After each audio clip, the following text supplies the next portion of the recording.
A group of international scientists right now is again calling for a comprehensive investigation into exactly where the virus came from. And joining us now to talk more about this is Wisconsin Congressman Scott Fitzgerald. Congressman, you have been on top of this issue for months and months and months. 20 scientists from around the world are demanding transparency from the Communist Chinese government about an issue that no one seems to want to get to the bottom of, including Joe Biden himself. Will this investigation be any different? Boy, I hope so, Rob. I think members of Congress are still struggling to kind of gather the information that's needed, because it's like a bad made-for-TV movie where, you just have Fauci roam out there under the mic and kind of spews his take on that day, and then you ask for real data, you can't get it anymore.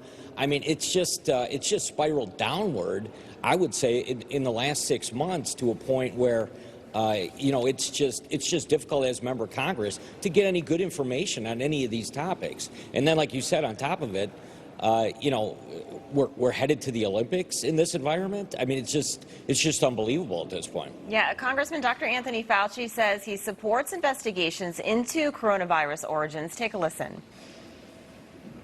Obviously important to be able to determine how this went from what was very likely an animal reservoir, given the similarity with bat viruses, how that happened to go into humans to lead to this outbreak.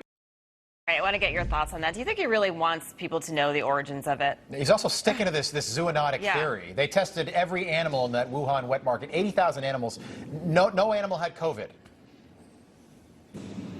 Well, we've seen the emails, right? The jinx is up. We all know what was going on right after the pandemic broke, basically. We were all scrambling as elected officials to figure a way to contain or control. And at the same time, the ultimate public health official is standing at the mic next to the President of the United States, basically knowing that the origins are exactly something that he was engaged and involved in from day one. So it's maddening, I think, when you look back and you kind of say, what was going on back then, and exactly who were the players? I think we know who they were. Yeah, so. I think if Republicans are able to retake the House and maybe the Senate in the midterm elections, I think Dr. Fauci, honestly, I think he's going to need a lawyer. It's just the guy has been wrong about everything, and he's lied. He's lied to the American people. And as you said, we've got the documentation. We've got the emails to prove it. I'm wondering why you think the Biden administration didn't boycott these games and not send our athletes to China to celebrate with the Chinese, who, quite frankly, are our biggest global adversary right now. Oh, because they want some type of give and take relationship still. I mean, we're going to be on the floor of the House later today debating a bill that's called the Competes Act. What it really does is capitulates. And I'm not exaggerating, and I'm not being partisan in this regard.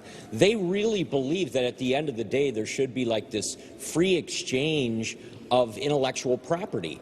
It's amazing to me that they won't take a hardline stand with them, and that they're still getting pushed around. I mean, if President Trump did anything, he certainly established the idea that, he was not going to get pushed around.